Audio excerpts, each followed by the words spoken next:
Good evening, ladies and gentlemen. This evening we're going to be talking about some more of our general knowledge skills and vehicle control.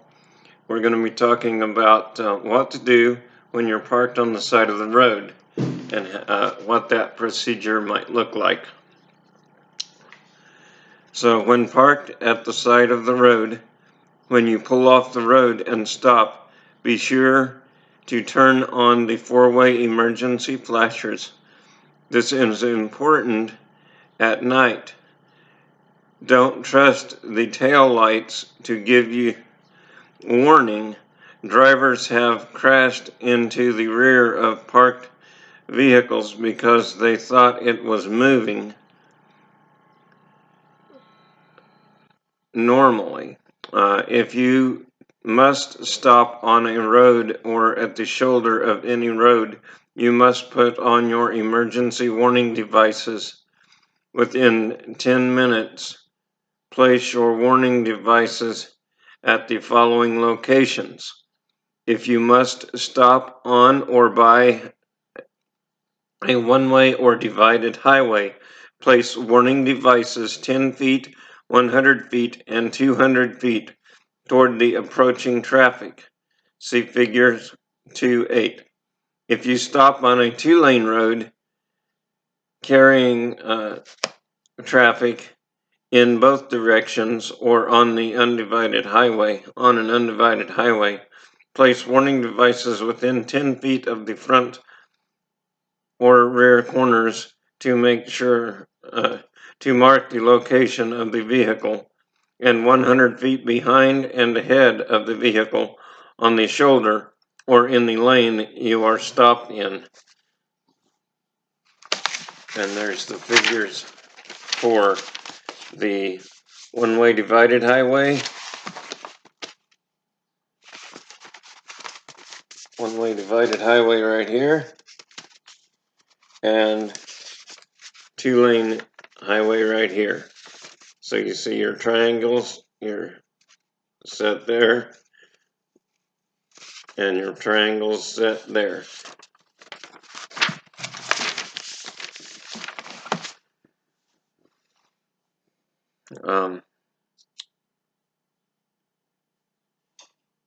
When pulling out the triangles, hold them between yourself. When putting out the triangles, hold them between yourself and the oncoming traffic.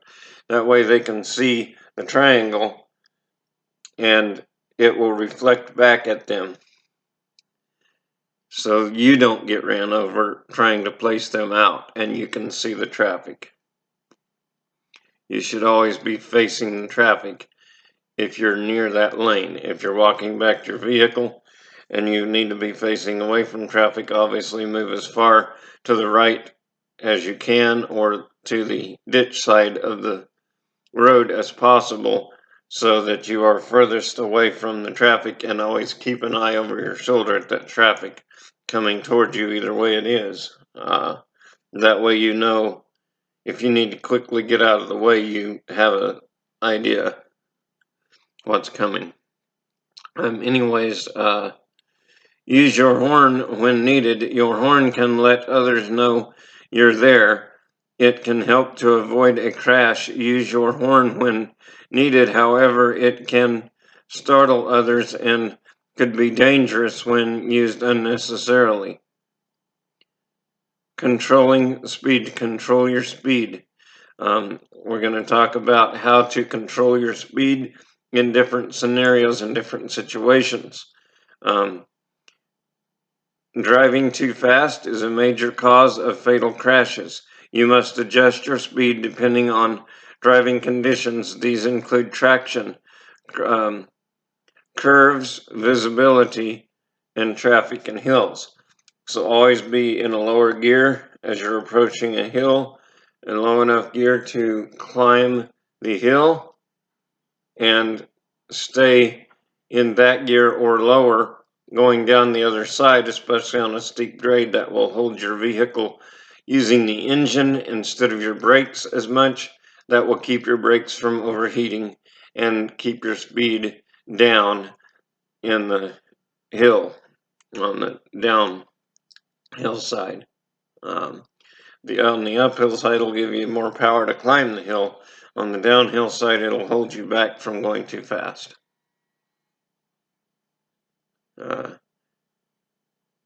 Stopping distances. Preciption distance, reaction distance, and braking distance, which creates your total stopping distance. First, you have to perceive there's a problem, obviously. Okay, you have seen there's a problem. Now there's a delay between the fact that you've seen and your brain says, oh, I need to react. So you have your perception distance and your reaction time to react to the situation, and then you have your braking distance that it takes to stop your vehicle before you reach the obstacle or other vehicle or whatever may be the reason you had to quickly stop. So you have to take all three of those into consideration. And that's where we get the general, in your general automobile, your general practice is 3-second following distance. You see an object, see the vehicle pass the object, you count 1 1000, 2 1000, 3 1000, and you should reach 3 1000 before your vehicle reaches the stationary point the other vehicle passed that you started your counting from. In a commercial vehicle, you need to up that to at least 4 seconds for a straight truck. In a semi-truck, you're going to need to have a 6-second following distance. This will allow you time to brake, because obviously the bigger your vehicle is, the longer that braking distance part of that perception reaction braking is going to take place, is obviously going to take longer to brake. So you've got your perception distance, approximately 1 second to hit your reaction. Your reaction time is approximately 1 second before your braking distance. You've got your reaction distance, your perception distance, your reaction distance, and your braking distance. And that gets you stopped in time. 6 seconds in a semi, that gives you that additional distance to stop the truck. So you got your perception 1 second, reaction 1 second, braking distance 1 second. That's your 3 seconds. And you should be stopped at that point in most vehicles. But like I said, the bigger the vehicle, the longer you need to make that distance. So you can get stopped. An 80,000 pound rig, you're going to need 6 seconds, because it's going to take about 3 seconds to stop that vehicle. Perception distance, and this is all on dry roads. Keep in mind, this is dry roads. Wet conditions, obviously you're going to have to take that into considerations. Wet roads, slick or icy, snowy roads, poor road conditions. You're going to need to take those into consideration, that your distance to stop is obviously going to be longer and further. Keep all that stuff in mind. So the perception distance, the distance your vehicle travels in ideal conditions from the time your eyes see the hazard until your brain recognizes it. Keep in mind, certain mental and physical conditions can affect your perception distance. It can be affected greatly depending on visibility and the hazard itself. The average perception time for an alert driver is 1 3/4 seconds at 55 miles per hour. Accounts for 142 feet. Reaction distance, the distance you will continue to travel in ideal conditions before you physically hit the brakes in response to a hazard seen ahead. The average driver has a reaction time of 3/4 second to 1 second at 55 miles per hour. This accounts for 61 feet traveled. Braking distance, the distance your vehicle will travel in ideal conditions while you are braking at 55 miles per hour on dry pavement with good brakes. It can take up to 216 feet. Total stopping distance, the total minimum distance your vehicle has traveled in ideal conditions with everything considered, including perception distance, reaction distance, and braking distance, until you can bring your vehicle to a complete stop at 55 miles per hour. Your vehicle will travel a minimum of 419 feet. In effective speed on stopping distance, the faster you drive, the greater the impact or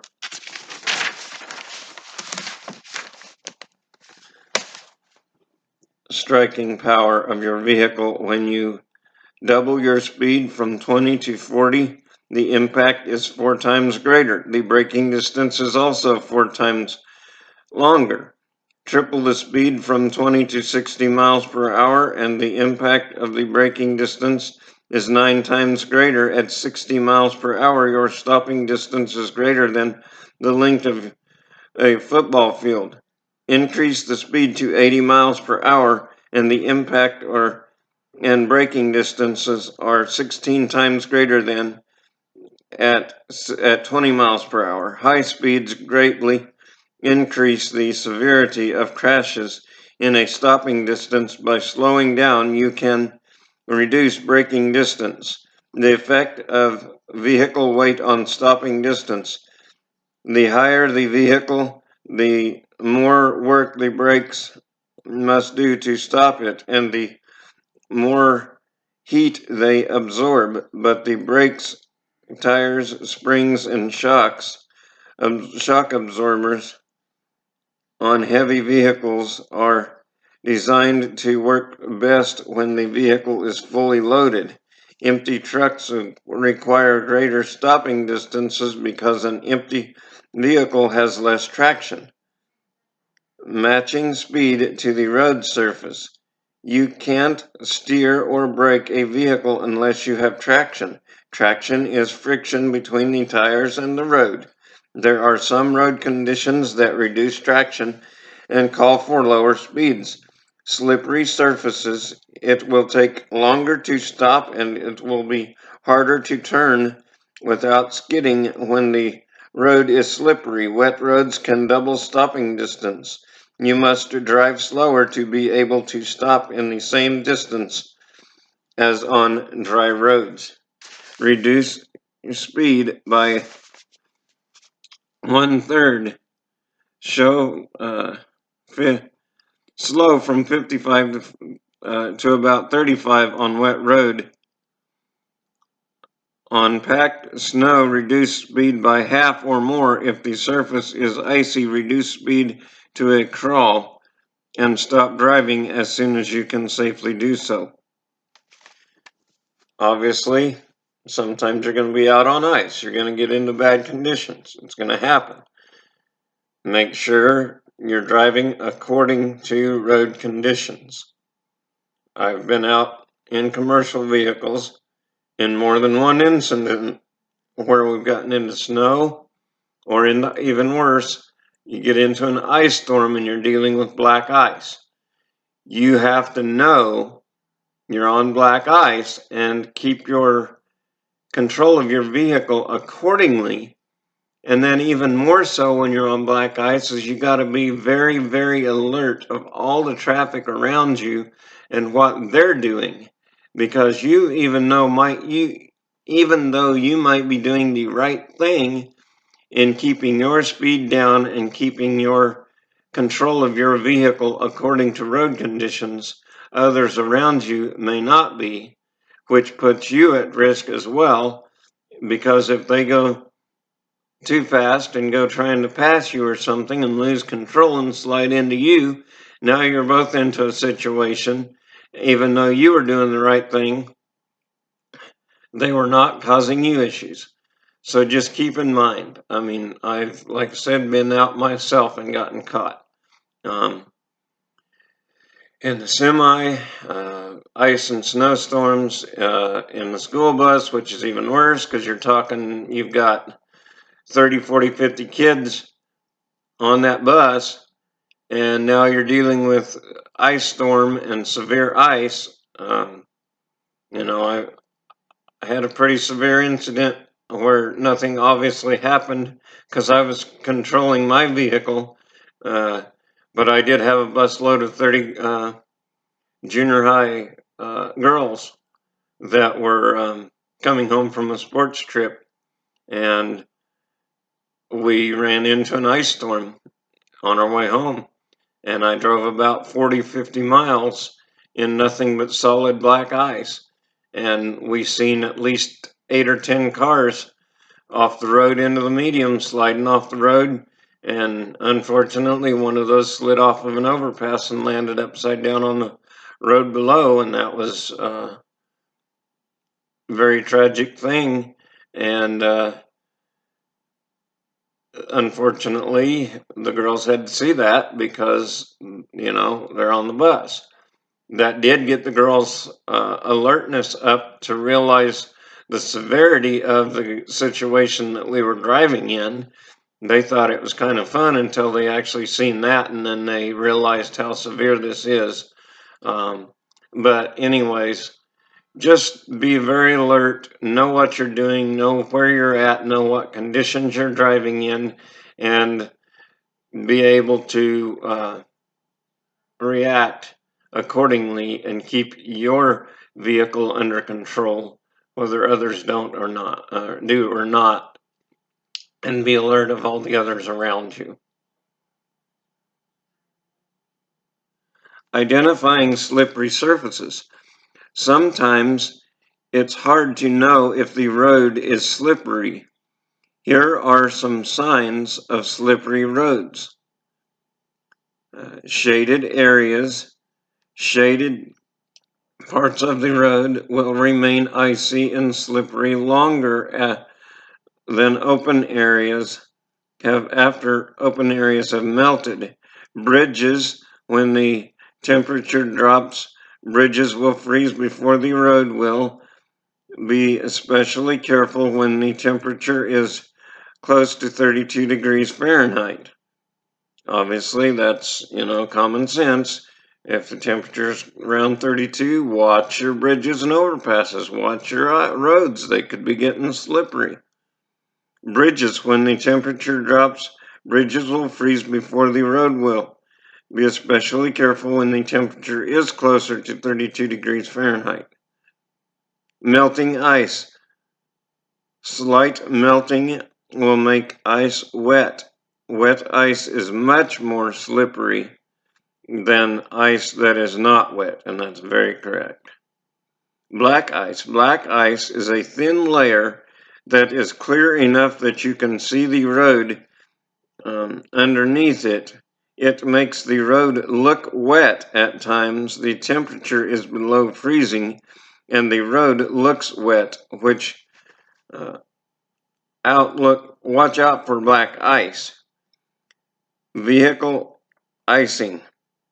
In an easy way to check for ice is to open the window and feel the front of the mirror support or antenna.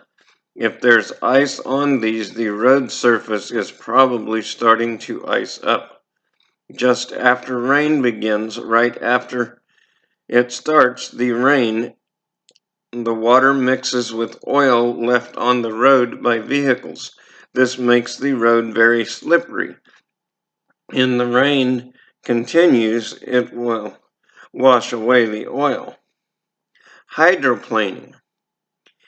In some weather, water or slush collects on the road. When this happens, your vehicle can hydroplane. It's like water skidding the tires loose their contact with the road and lose their contact with the road and have little or no traction. You may not be able to steer or brake. You can regain control by releasing the accelerator and pushing in the clutch. This will slow your vehicle. Let the wheels turn freely. If the vehicle is hydroplaning, do not use the brakes to slow down. If the drive wheels start skidding, push in the clutch to let them turn freely. It does not take a lot of water to cause hydroplaning. Hydroplaning can occur at speeds as low as 30 miles per hour. If there is a lot of water, hydroplaning is more likely if the tire pressure is low or the tread is worn. The grooves in a tire carry away the water. If they aren't deep, they don't work well.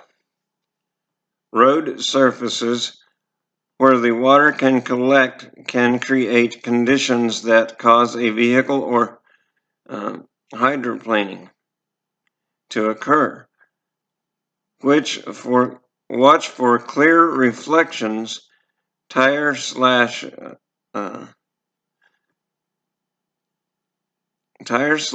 and raindrops on the road. These are indications of standing water.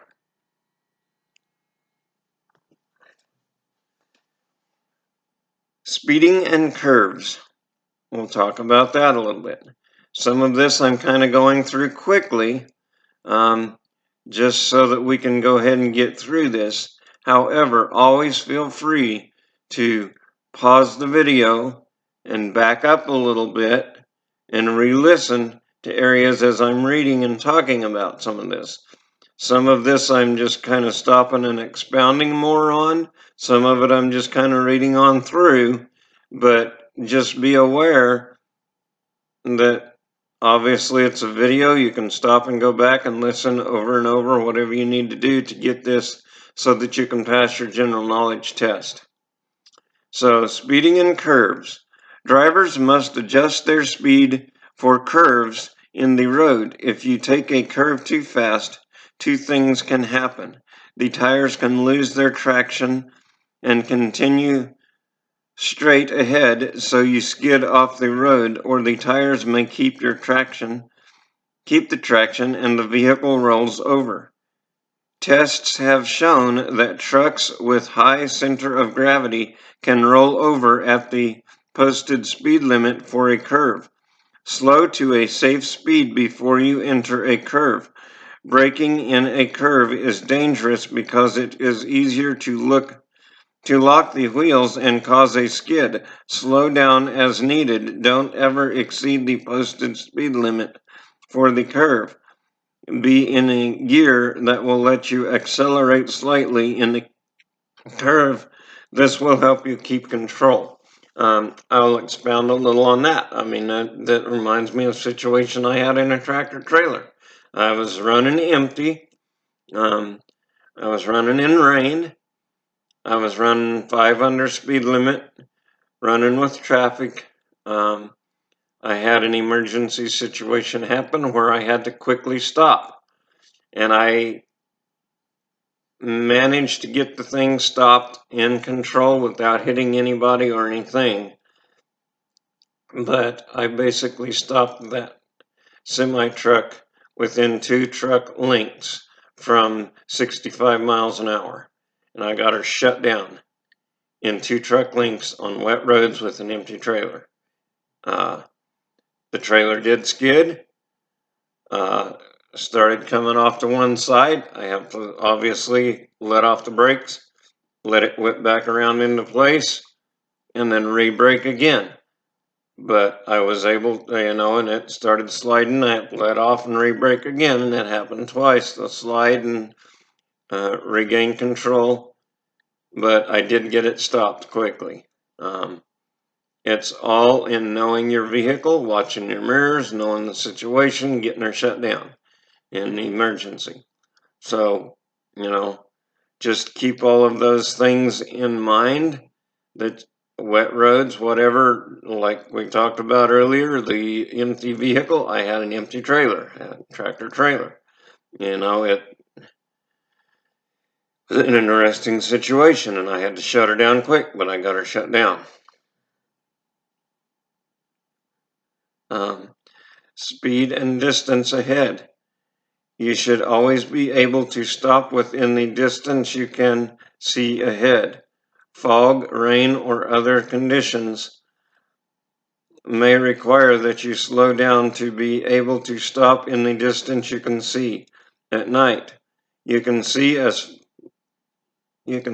far with low beams as you can with high beams. When you must use low beams, slow down. Can't see as far, obviously, with high beams as you can low beams. So slow down if you have to use, low beams. Speed and traffic flow. When you're driving in heavy traffic, the safest speed is the speed of other vehicles. Vehicles going the same direction at the same speed are not likely to run into one another. In many states, speed limits are lower for trucks and buses than for cars. It can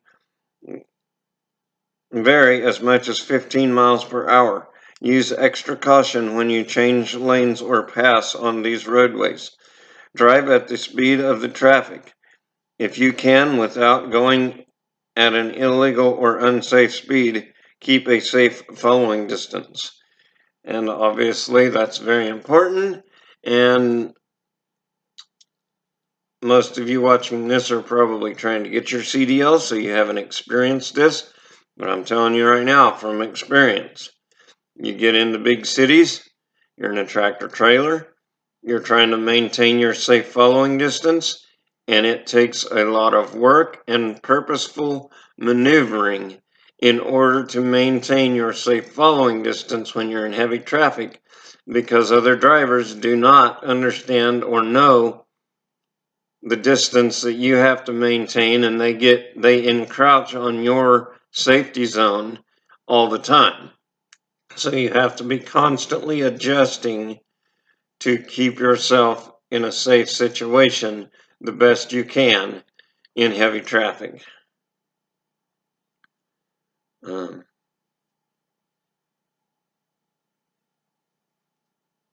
You should always be able to stop within the distance you can see ahead. Fog, rain, or other conditions may require that you slow down to be able to stop in the distance you can see. At night, you can't see as far as low beams as you can with high beams when you must use low beams to slow down. The speed and traffic control we talked about. The main reason drivers exceed speed limits is to save time, but anyone trying to drive faster than the speed of traffic will not be able to save much time. The risks involved are not worth it. If you go faster than the speed of other traffic, you'll have to keep passing other vehicles.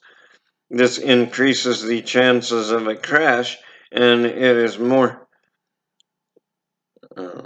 tiring for you and fatiguing to increase and change lanes and change speed constantly.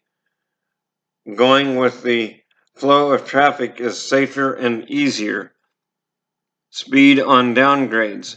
Your vehicle's speed will increase on downgrades because of gravity.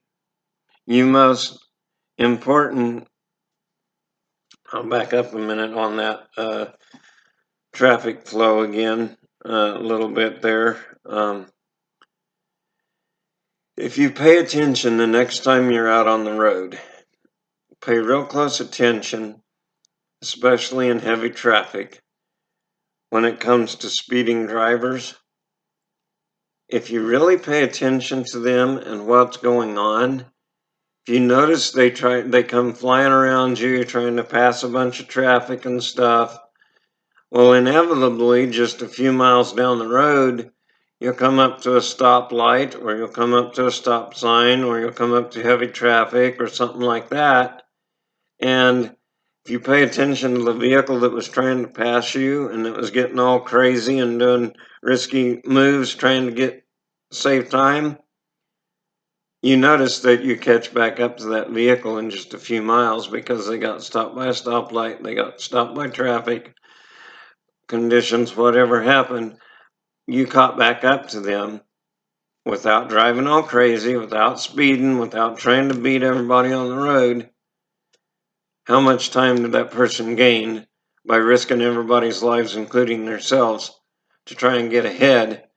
They gained absolutely nothing.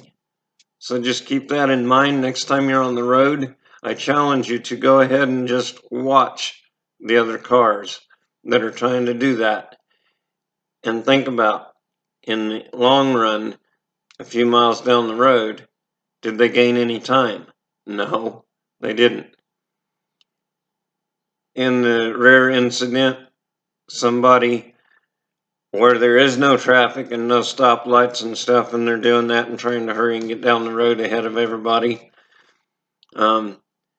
If you notice where, they're stopping somewhere near where you're at and you see them later on down the road or whatever, if you were able to time the time they got there versus how much longer it took for you to get there, you again realize, is it worth the risk for 1 minute, for 2 minutes difference? No. Just maintain safe driving habits all the time. Okay, well, we're a little bit longer video today, but I'm really close to wrapping this section up, and I think I'm going to go ahead and try to wrap this up, even though it's going to make for a longer video today. It's going to get us through this section, and we'll be ready to move on. So let's go ahead and continue into speed on downgrades. Your vehicle's speed will increase on downgrades because of gravity. Your most important objective is to select and maintain a speed that is not too fast for the total weight of the vehicle and cargo, 2, length of the grade, 3, steepness of the grade, 4, road conditions, and 5, weather. Keep all those things in mind. They all play factors in your speed on downgrades. Know what all of the above is and adjust your driving habits accordingly. If a speed limit is posted or there is a sign indicating maximum safe speed, never exceed the speed shown. Also look for far enough ahead warning signs indicating the length and steepness of the grade. You must use the braking effect of the engine as the principal way of controlling your speed on downgrades, which I talked about that some earlier. Keep your shifter, your gears down at the right gear to allow the engine to do the braking for you so you're not overheating your brakes. The braking effect of the engine is greatest when it is near the governed RPMs and the transmission is in the lower gears. Save your brakes so you will be able to slow or stop as required by road and traffic conditions. Shift your transmission to a lower gear before starting down the grade and use the proper braking techniques. Please read carefully the section on going down long, steep downgrades safely in mountain driving. Roadway work zones on the mountain driving and keeping your gears down.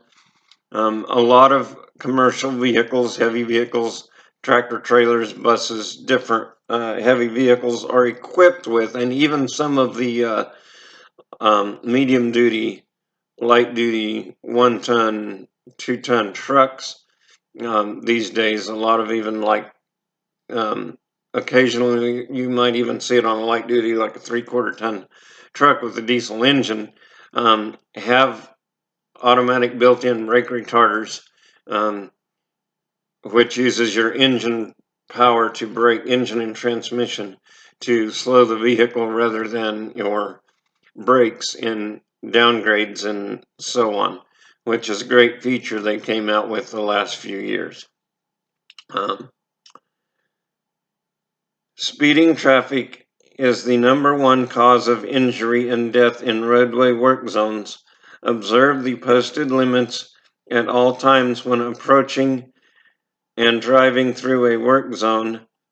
Watch your speedometer and don't allow your speed to creep up as you drive through long sections of road construction. Decrease your speed for adverse weather and road conditions. Decrease your speed even further when a worker is close to the roadway. Obviously, another concern in road construction is your narrow lanes. You're in a tractor trailer. These lanes are many times in construction zones, these lanes are barely wide enough to get a tractor trailer through there safely. And you're doing this at speeds of 45, 55, sometimes even 60. Very rare it's going to be above 60, but you're in a construction zone. You're most likely going to be hitting that 55 mile an hour range, or if you're on a major highway, and probably slower than that if you're on a divided highway or something like that. You're looking 35, 45. But anyways, with the narrow lane thing, keeping that in mind, you got to know where your vehicles are at all times. In a situation I ran into in a tractor trailer, coming through a construction zone at night. Obviously, the crews aren't out there working. At least sometimes they are nowadays, a lot. But this particular zone, they were not working at night, but they still have their concrete barriers up on either side, and you're running through a narrow lane. Well, I had a headlight go out on the semi. I hit a bump in the construction zone, and it knocked out the headlight. So now I've got a serious concern. I mean, now I've got a lot less visibility, very limited visibility, and I'm going through narrow lanes you can barely see on either side of the truck, just clearing the concrete barriers, and I'm running 55 miles an hour through this construction zone, and all of a sudden I have just instantly have half the visibility I had. So obviously I slowed down even more, and I continued on through that construction zone at 45 instead of 55, and then I pulled into the nearest truck stop I came to after the construction zone, which was about 20 miles away, and pulled in there and got a headlight and got the headlight changed. But, these are things that can happen out there on the road, and you have to be ready to react and adjust your vehicle control according to conditions. That was a severe, sudden condition that I lost half my visibility right in the middle of a tight situation. So be aware.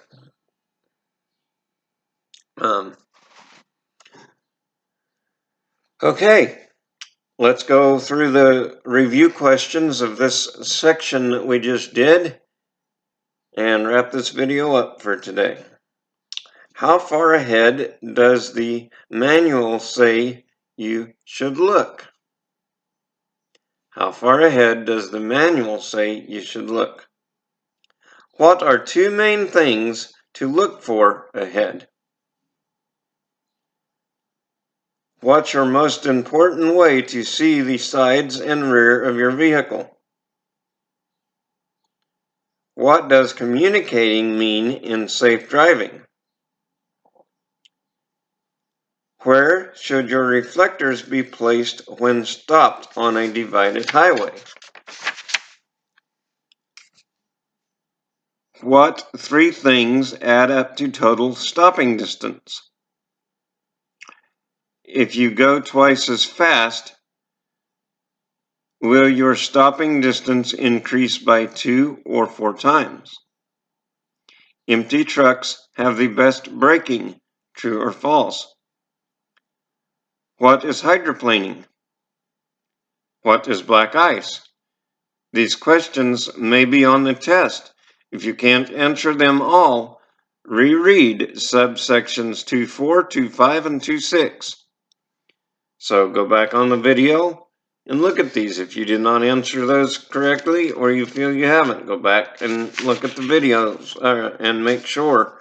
Did you do this correctly? Did you pass all of these questions? The last video had part of that, so you might need to review the last two videos because part of that was on the last video before this. So go back and look at those. Make sure you've got those questions correct. So thank you for watching. Don't forget to like, subscribe, and share. Have a good evening. Bye now. Until next time.